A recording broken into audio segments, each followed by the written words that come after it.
Israel, Ream Junction, the Nova Party. Saturday, October 7th, 2023, 3:50 a.m. Could it be that she had sensed something else? An invisible thread connecting our souls? A pull stronger than attraction?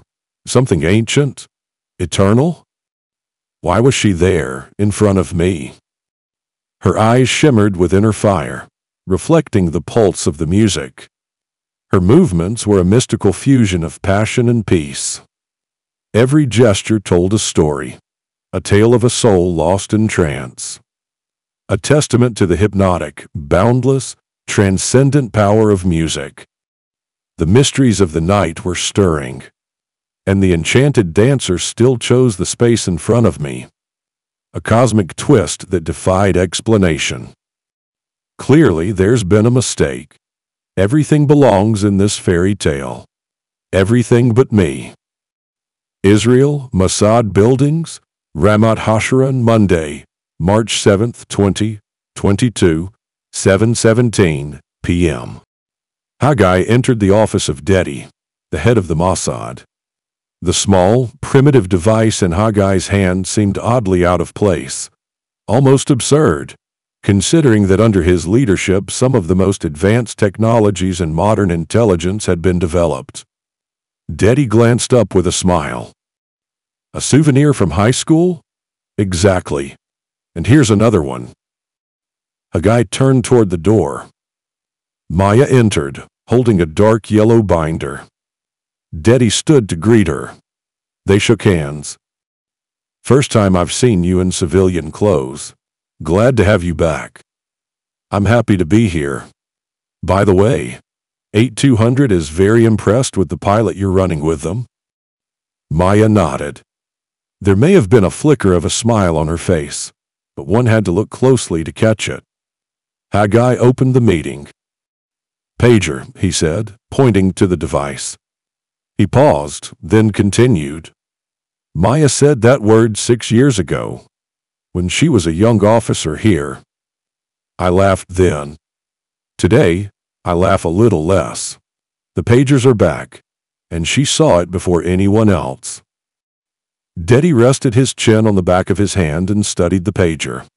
Are we talking about the walkie-talkie principle? Haggai rotated the device between his fingers. Yes, but this time, not in the warehouses. Much closer to the heart. Every mid-level operative and above will receive a pager. That's 5,000 units. They haven't made a decision yet, said Dedi. I confirmed that before the meeting. Maya responded immediately. They'll decide in the next few days. They have no choice. They're phasing out communication through phones. We're offering them something that feels safe to them. Dumb, old, seemingly harmless, and effective. Haggai added, they've already purchased several hundred pagers over the past 3 years, from a Taiwanese company. Gold Apollo, Dedi said. They can't buy from anywhere else. Only from China or Taiwan. All other markets are closed to them. He looked again at the pager. Haggai, you're bringing this into the family, into the home, into the kitchen, into the bedroom. What about an innocent third party? Do they even exist? Maya asked. A child who wants to play with his father's pager. Let him find other games. Haggai opened the binder Maya had brought, pulled out a diagram, and laid it on the table. The amount of explosive will harm only the user. A fatal injury, either to the stomach or to the face, depending on whether he decides to view the message. Peripheral damage will be between 4 and 5%. No more. Dedi glanced over the records, then rose from his chair and walked to the window. He stood there, staring out, frozen like stone, as if time itself had stopped around him. For several seconds, no one in the room moved. The silence was absolute. They have close to 200,000 missiles, Dedi said, his voice low but firm. Some of them are accurate to within 30 meters. The destructive power they can unleash on Israel is equivalent to at least 2 Hiroshima bombs, maybe more. We must deliver them a decisive blow, one that will change the equation. He turned his gaze to Haggai. You have immediate approval to begin work on the prototype. Thank you, said Maya. This falls under Haggai's department, which is excellent. At the same time, I'd like to begin coordinating operations with our partners in Europe. We cannot afford to waste time. You have the go-ahead. What will you call the operation? Maya didn't hesitate. Blind faith. Why? She was already near the door. She stopped, turned to face him, and said, because this will be the last message they ever see. Israel, Ream Junction, the Nova Party. Saturday, October 7th, 2023, 5:54 a.m. I don't remember how long we danced like that. It must have been an eternity. I noticed the first hints of light rising in the east. I was afraid the dawn would reveal what I didn't want revealed. I had no desire for the darkness to release its grip or for the magic to dissolve. I knew the dim light was working in my favor. I didn't want the night to end. Just then, an old song began to play in my head. I tried to block out the original melody by Mati Caspi and let the immortal lyrics by Yehuda Shavit fuse with the trance beat around us. I'm done for tonight. I want the night. I don't want the night to end. I don't want the night to end. I don't want to have to lose anything. Nothing. I don't want anything left. Nothing. Burj Al Barajneh Camp, South Beirut. Tuesday, July 20th, 1999, 4:45 p.m. Fadi was 10 years old. On that sweltering Lebanese afternoon, the Burj Al Barajneh camp was filled with the smells of cooking oil, dust, and barefoot children. He played with an empty tin can that had become a ball. Laundry flapped above him like kites on limp strings. The uncle sat in the shade and said the kind of things desperate men say. In the distance, the low rumble of motorcycles began to grow. Fadi straightened. The sound drew closer, raising clouds of dust as it entered the camp. 3 black-clad, armed riders charged down the alley. The children jumped back. The tin can was kicked away and disappeared into the dust. Then he saw it. The yellow flag. Bright, shaking. A green fist holding a rifle, rising against a background of Arabic letters. Fadi could not yet read, but something in the flag's motion, its color, its force, held him there. His feet wouldn't move. He heard one of the men mutter, Hezbollah's already entered here. For the first time, Fadi felt something unfamiliar in his chest. Not fear, something else. Curiosity, perhaps. Maybe jealousy, maybe hope. That evening he asked his grandfather, Grandpa, do they also want to liberate Palestine? His grandfather answered in a rough voice, Everyone says yes, but for now, we're staying here. That night, Fadi couldn't sleep. He kept seeing the yellow flag waving behind his eyelids. An entry from Haggai's journal, head of the technology division. Somewhere between memory and silence. Time and place unknown. I met Nurid in the orchestra dining room in Manali. I was 22, just about to graduate in electrical engineering. She had just completed a yoga teacher training course in Himachal Pradesh.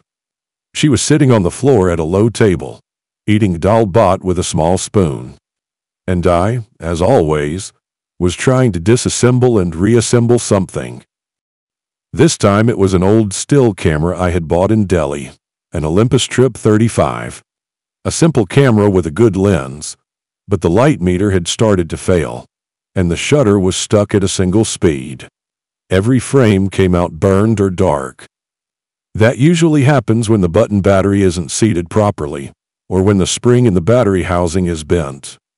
I gently removed the battery cover, bent the metal slightly to improve contact, cleaned the terminals with an air tube, and put everything back in place. The camera powered on. The needle on the light meter started to move again. She saw me fiddling with the camera and asked if I could explain hers. A digital camera she had bought a week earlier. She pulled it from her bag, a Kodak EasyShare CX4230. 2 megapixels, 3 times optical zoom, and a complicated menu. We sat there for a full hour as I showed her how to turn off the flash, select ISO, and activate spot metering. I taught her how to switch between landscape and portrait modes, how to delete a photo without erasing the entire memory card, and how to use the 10-second timer so she could appear in the frame as well. She asked how I knew all this, and I half-jokingly replied, I was a subscriber to Maariv for Youth. They had a column for young technicians. She smiled, but didn't let go. Do you like taking pictures? No, I told her. I'm not looking for a picture. I'm looking for the moment when the light decides to switch sides. Apparently, that was the moment she switched sides too. And so did I. Because between all the buttons and explanations and lenses, I saw someone with a quietness that had nothing to do with technology. A different kind of beauty. A beauty that wasn't looking to be seen. She truly listened, and that captured me no less than the camera itself. We traveled together for a week. McLeodganj, Dharamsala, a little farther south toward Bir Billing. At night, she taught me how to breathe. In the morning, I taught her to play backgammon. We didn't make anything of it. We were just 2 kids, each with a backpack, each carrying his own weight. When we returned to Israel, it was already clear that we were together. We rented a small flat near Shklovsky and took whatever jobs we could find. She taught meditation. I wrote algorithms into the night. Then came the children, Noah and Itamar. But between us, the Himalayas never really left. They were always there, in the silence, in the way we sat side by side playing backgammon on Saturday afternoons. By the time I arrived at the Mossad, I had already completed a small exit. I had developed a communication system between a satellite and a drone, and sold it to a defense company for a considerable sum. I thought I understood technology. In the military, technology is a weapon. In the Mossad, technology is a disguise. In the military, you build something to attack or defend. A drone, a missile, a laser system, satellite communications. Tools for winning on the battlefield. In the Mossad, you build something to disappear. This isn't the technology of explosion. It's the technology of camouflage, of engineered perception, of reality being fabricated and injected. They taught me to vanish from detection systems, to plant a GPS tracker inside an object they didn't design, to manipulate memory in real time. They didn't ask me to be an engineer. They asked me to become a flawless technological ghost. Sometimes, my technology didn't only disrupt consciousness, it disrupted a heartbeat. One day, the head of the Mossad called me up to his office. I walked in. He was sitting alone, no assistants. He looked me in the eye and said, "Haggai, you're going to manage technology." I tried to argue. I told him there were others with more experience, people who had waited years for the position. He didn't blink. "They know technology," he said. "But we need someone who knows where technology ends and the operation begins." He didn't wait for an answer. He handed me the keys. That was the day I stopped being an engineer and became a man who writes code into people's reality. But there is one night each year when I stop everything. A night when I don't write code. Don't alter reality. Don't interfere with consciousness. A night when I simply remember. We're sitting on the floor, Nurit and I, at a low table with a plain wooden surface, eating slowly, with a small spoon, and she smiles. I said to her, let's see if the needle still moves. Haggai's house, Sir Moshe. Tuesday, March 8, 2022, 1:32 a.m. Because of the pouring rain, the water welcomed him warmly that night. There was no need for a preparatory shower. The downpour did not deter him from swimming.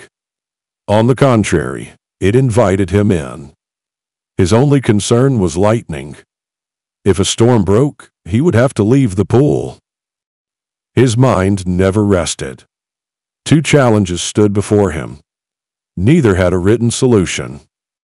The first was to turn the gold Apollo pager, the very model Hezbollah had already begun purchasing for some of its operatives, into a device that would function as a time bomb, activated by a precise signal.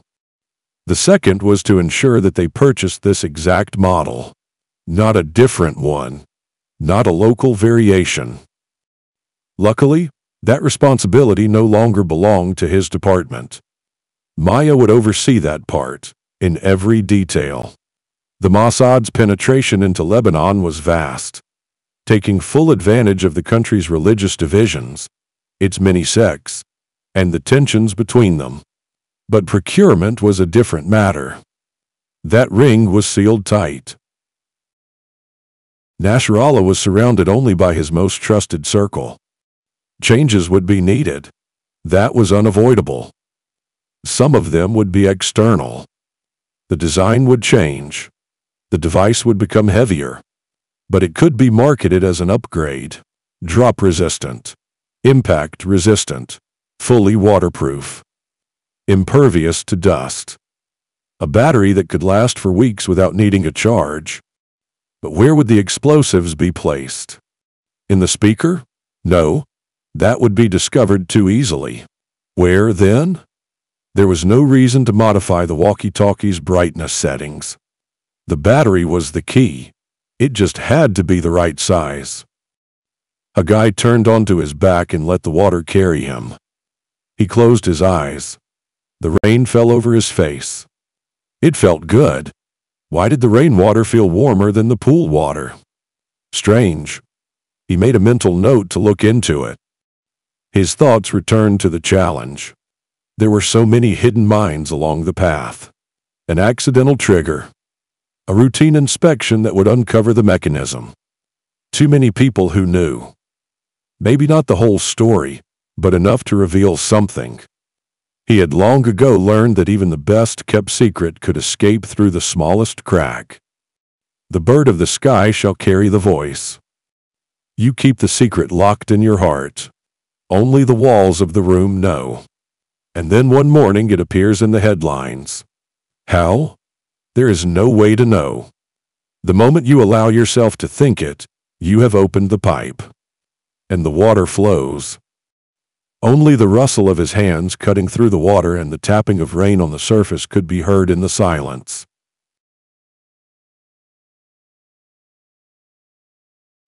Chapter 6. A Great Way to Join the Party. Israel, Reem Junction Nova Music Festival, Saturday, October 7, 2023, 6:21 a.m. But the night was over for us. The first rays of dawn, which that morning seemed cruel and merciless to me, painted the sky in delicate shades of pink and orange. The dance floor, once cloaked in darkness and lit only by spotlights, was revealed in the soft morning light.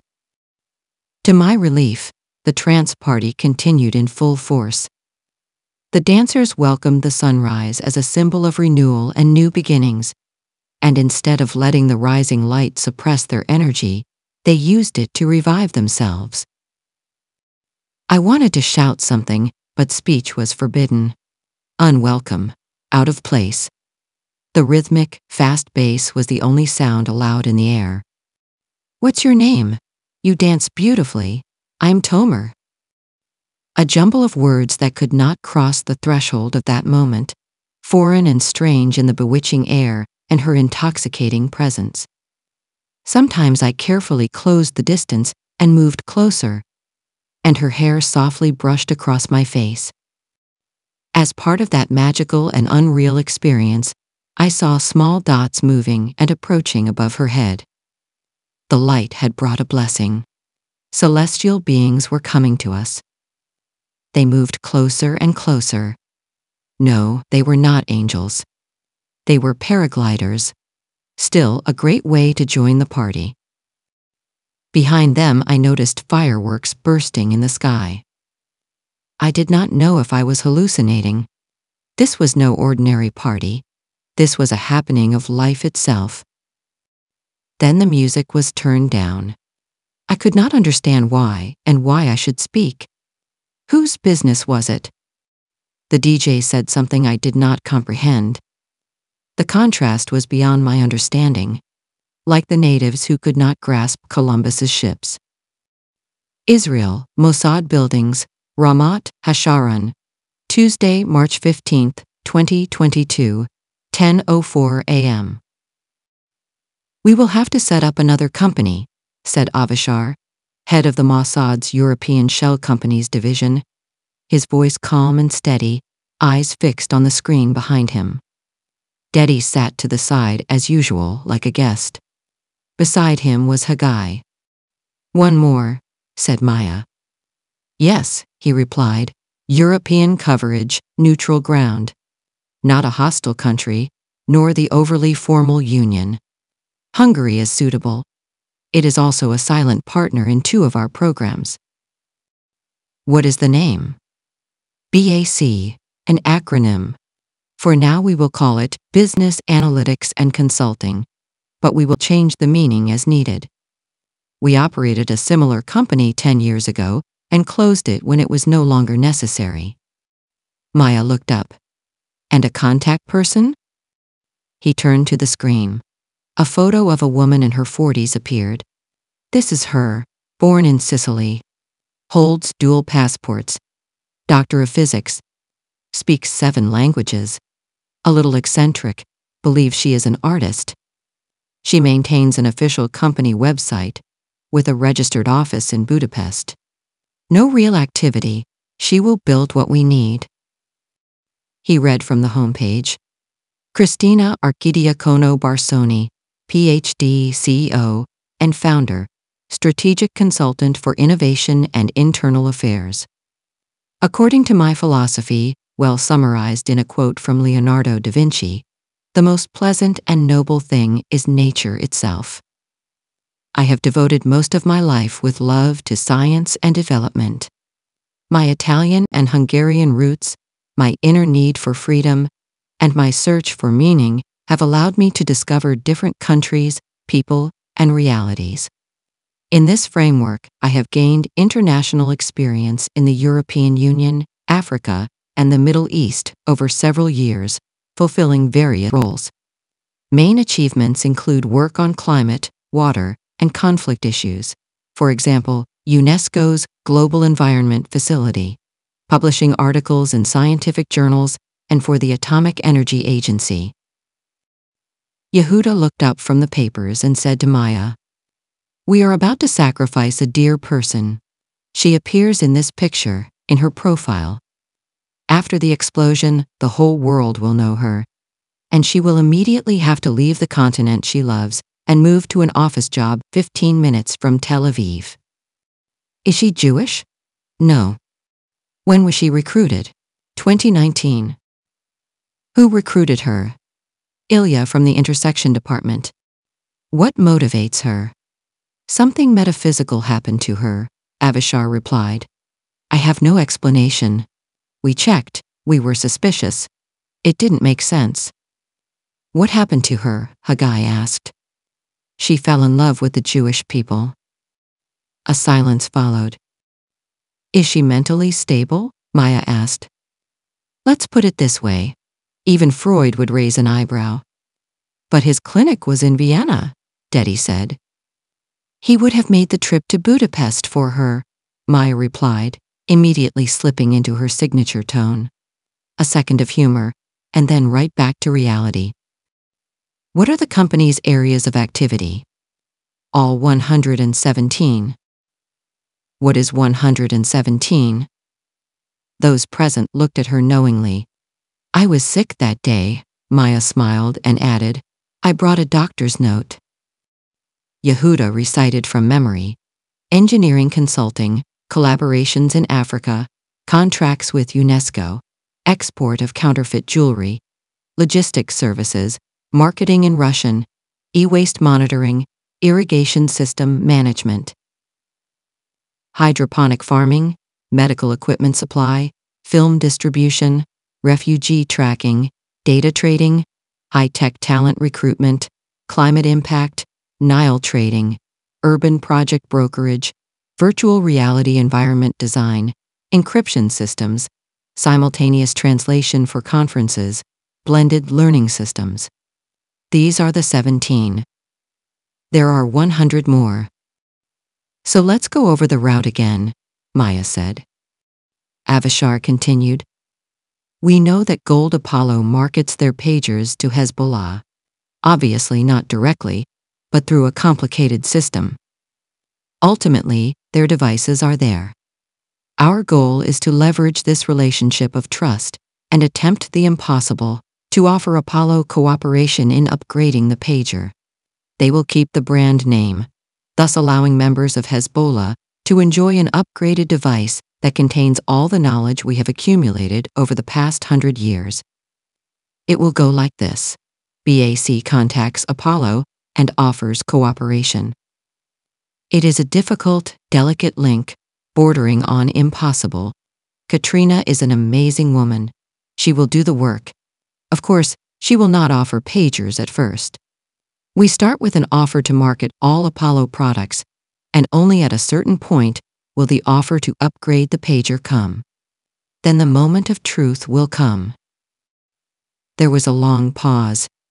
Place the bell on the cat's neck. Haggai and Maya exchanged an almost invisible smile.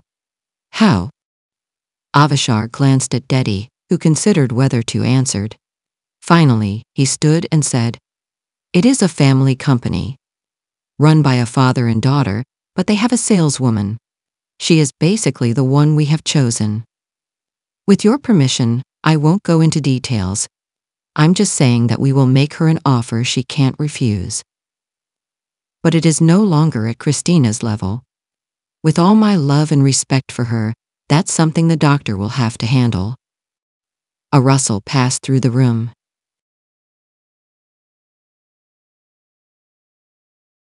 Chapter 7. The Taiwanese Deal. Taiwan, Tainan, Lotus Garden, Tea House, Wednesday, January 25, 2023, 10:29 a.m. The tea house was nestled in the heart of the Tainan Botanical Garden, surrounded by still lotus ponds and bamboo trees that cast delicate shadows over the water. Wooden bridges creaked softly beneath footsteps, and the scent of jasmine filled the air. Small fish glided slowly between the lotus leaves like unspoken thoughts. Christina arrived first.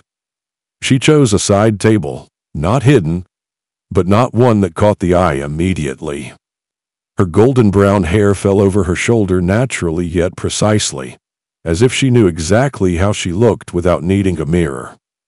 Her eyes were a light gray-green, sharp and intelligent. She made no effort to impress. That was simply who she was. Not a beauty demanding attention, but one whose presence made people listen before she spoke a word. Xu Jingli entered quietly, wearing a light gray dress, her black hair pulled back. She was younger than Christina had expected, but carried an air of experience. Her gaze was calm and focused, not that of a novice, but of someone familiar with contracts and negotiations. "Thank you for coming," Christina said as she stood to greet her. "You chose a wonderful place. I didn't know it. Sometimes you need silence to hear what really matters." The waiter appeared, and Christina ordered jasmine tea for herself and smoked camellia tea for her guest. Steam rose slowly from their cups. Xu Jingxi sat opposite her for a long moment before speaking steadily. "Tell me about your company." Christina placed her palms together calmly. I am the owner and founder of BACKFT, a small company registered in Hungary. Small but dangerous, she smiled. Dangerous because sometimes rivals don't take us seriously, which allows us to surprise them. We specialize in business development, technology licensing, and creative marketing of unconventional communication solutions. Not a startup, not a giant. Something in between. How long have you been operating? Since June 2022. That's not long. We started operating informally well before formal registration, and in 8 months accomplished what would usually take 5 years. Xu Jingyi nodded. How can I help you? Christina smiled again. We don't believe in help. We believe in partnership. We want to represent you not only in Europe, but also in North and South America, maybe even Africa. We tested your products. We saw the quality of production, attention to durability, coordination between hardware and software. Are you asking for exclusivity? No. We believe in free competition. Let the best win. Christina added casually, in recent months we faced a problem. Xu Jingyi studied her silently. We discovered that we have excess cash in the bank. We believe in putting resources where they can create value, and because this project excites us and we are passionate, we'd like to offer an advance of $150,000 against future royalties, as proof of our seriousness. No preconditions. Xu Jingyi sipped her tea and glanced down at a nearby pond. A gray-blue fish circled slowly among 3 lotus leaves, pausing briefly and looking directly at Xu's eyes. Was it listening to their conversation? Christina seized the moment and added without drama. I'm not just talking about money. I love what you have that almost no one else has. For example, the ability to combine tough hardware with design has almost disappeared. Take the Your AL924. It's not just the IP67 rating. The curved glass is easy to clean. The greenish screen reduces glare under fluorescent lighting. The central button is positioned slightly to the left, so users with short fingers can reach it even when holding something in their other hand. Xu Jingyi remained silent as Christina continued. Or the A07. It's true it's relatively old, but it doesn't freeze while charging like the equivalent Chinese model. Your battery might be smaller, but it lasts twice as long when the pager is active. That's not a trivial matter. It means less anxiety for doctors and fewer malfunctions in restaurants. And this is all based on field tests, not gimmicks. Did you perform laboratory comparisons? 3. In Paris, Andalusia, and Western Ukraine. 3 different environments. Same result. Gold Apollo won every time. You're not just a marketing woman. I entered this business because I'm tired of seeing good companies disappear, swallowed by emotionless giants. I'm here because you deserve to be sold worldwide, not just through distributors in Asia. But beyond impressive slogans, I want my bank manager to be satisfied first. Take your display board, the Lednev, smart and precise. Red letters on black, fast refresh rate, internal antenna. It sits at the entrance of clinics and just works without maintenance or rebooting for years. Xu Jingyi nodded slowly. And your new button, JD170T, with its round design, semi-transparent body, slight contrast on the back, and subtle but noticeable click. Perfect for restaurant tables. I was at a restaurant in Kyoto that uses it. A waiter arrives within 4 seconds. 4. A faint smile flickered on Xu's face, but she remained silent. At the same time, we also have impressive production capabilities. We own a factory in Bulgaria. They are no less cheap, efficient, and modest than you are. In some cases, we will want to upgrade products to adapt to customer requirements. We will handle this ourselves, naturally subject to your final approval. We fully understand you wouldn't want your logo on devices that don't meet your standards. Zhu Jingyi was silent for a moment, then said, "This sounds like an excellent basis for cooperation. How long will you be here? I need to arrange a meeting with Dad. He's the founder and driving force. I'm just the senior assistant. He's the one who needs to meet you face to face." Christina raised her teacup. Happily. Zhu Jingyi lifted her glass. Successfully. At that moment, a small blue-gray fish leapt sharply above the water surface. Zhu Jingyi noticed. There was no danger in it.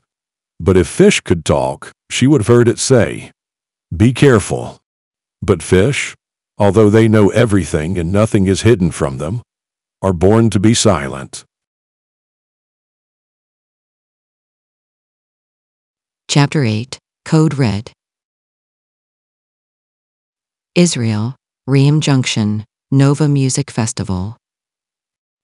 Saturday, October 7th, 2023, 6:30 a.m. Code Red! Code Red! The words repeated themselves cruelly. I was thrown back to the hard ground of reality. A muffled, foreign, aggressive voice echoed the threatening refrain. Was this really the same DJ who had just lifted us to the highest heights? Code Red! Code Red!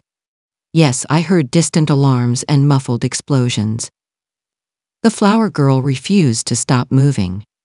She clung to the dying echoes of the music as if holding on to her life, like a doll whose battery was running low. Even when the sounds had completely faded, she continued moving to a hidden rhythm in her head. I smiled at her. "What's happening?" she asked. It was the first time I heard the news. I tried to focus on her soft, pleasant voice, to hold on to it, to replay it in my mind, but there was no time. Figures ran past us. "There are rockets falling in this area. The area probably needs to be evacuated." "Missiles?" she asked. "Yes," I said. For a moment we forgot, I did at least, that we were just 2 kilometers from the most violent place in the world. "But I don't even know your name." She turned to answer, but a group of girls running in fear separated us for a moment. People scattered in a hurry, abandoning the dance floor. What had been the stage for my magical fairy tale remained empty forever. The crowds rushed toward the parking lot. "Are you here with a car?" I asked. "No," she said, smiled. "I hitchhiked." "Why not? Come on, let's go in mine." Taiwan, Gold Apollo Buildings, New Taipei. Wednesday, January 25th, 2023, 5:42 p.m. The polished wooden lobby welcomed Zhu Jingyi with a golden logo embossed on the wall. Gold Apollo Industries, shaped as a relaxed oval. Next to it were Chinese characters in dark letters, rooted like ancient trees in the office wall. She walked down the familiar corridor. A large flower pot stood exactly where it always had, near the entrance, beside the company's nameplate. Xu Qingquang sat in the back conference room, facing a wall lined with framed posters of all the pager models, transmitters, receivers, buttons, and screens. Enlarged photos of past devices, AR 116, JD 920, a 06. He wore the same button-down shirt, the same expression of someone who would never said, "I don't know." When he noticed her, he set his cup on the table and motioned for her to sit. "Well," he said without looking away from the screen. "How did the meeting with the European go?" "Unusual," she replied. "Jingyi. She was ahead of the game. She wore something too simple, but gave the impression of being very smart." He raised his head. "And what does she want?" "To represent us in the market. Not just Europe, but worldwide. She offered a non-exclusive agreement, but with an advance." "An advance?" "Yes. $150,000 immediately, against future royalties. No demands at this time. Silence filled the room except for the distant beep of a dying fax machine. "Weren't you talking about a specific device?" he asked. No, she mentioned several models and understood them in depth.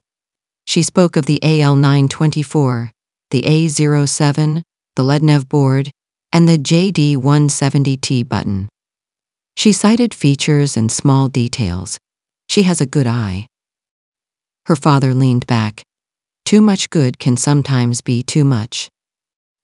Xu Jingyi said nothing, simply lowered her head. "And where is she from?" "Hungary. The company is registered there. BAC. Founded in June." He shook his head slightly. "When is her flight?" "We need to arrange a meeting for tomorrow. Ask her for 11. Xu Jingyi nodded, but he stopped her with a slight wave of his hand. "One more thing," he said quietly, his eyes still fixed on the old device in his hand. "Agreements are always signed with a pen and a smile. Divorces are sometimes signed with the same pen, but never with the same smile." He stood, walked to the shelf, and picked up an old pager model, the AL924. He turned it over in his palm, raising it to eye level as if he could see something beyond the plastic. He put the pager back precisely where it was and pressed a button that illuminated a blue light beneath it. Israel, Rayam Junction, Nova Party parking lot. Saturday, October 7, 2023, 6:30 a.m. We ran through hundreds of people toward the car. I opened the door for her and moved to the driver's seat. I started the engine and began to drive, but stopped after only 2 meters. Hundreds of cars were paralyzed, packed tightly on the narrow road. I heard distant bursts of gunfire, which I assumed came from IDF soldiers. The shots grew louder and closer. Dozens of passengers abandoned their vehicles and fled. "Terrorist infiltration," someone shouted. People scattered into the surrounding fields. The gunfire drew nearer. I assessed the situation. I turned the wheel sharply to the left, leaving the road and entering the field. The jeep floated easily over the furrows. "What's your name?" I shouted. She did not respond, still struggling to catch her breath. We reached the edge of the field and took a dirt road. I breathed a sigh of relief. At the end of the road, I recognized a few soldiers waving at us. "Finally," I murmured. "Where were they 15 minutes ago? Dozens have been killed." I shot her a sharp glance. She narrowed her eyes in fear. As we drew closer, I understood why. Without haste, the soldiers raised their weapons and began shooting. Only then did I notice their green bandanas. The car window shattered. "Get your head down," I shouted. To my right, I spotted a small grove. I steered the car toward it as bullets whistled overhead. I pressed the accelerator to the floor. The car rocked like a ship on a stormy sea. Dozens of party members were running there as well. In the center of the grove, trees and cars blocked the way. I turned around, but my path was blocked by abandoned vehicles. I shifted into reverse and slammed the gas pedal. I hit the car, blocking me hard, clearing a path. We turned around again and continued driving on the ruts. I searched for a dirt path. I recognized it. I was probably the first in history, since the invention of the car, to drive at 120 kilometers per hour through a plowed field. But it did not last long. We entered a recently watered field. We sank deep into the mud. The car stood still like a corpse. The shots grew closer, seeming to come from all directions. There was nowhere to run. Any direction would lead us into a trap of fire. I wondered if I was hallucinating. One moment in paradise, the next engulfed in the fire of hell. The shift was inconceivable,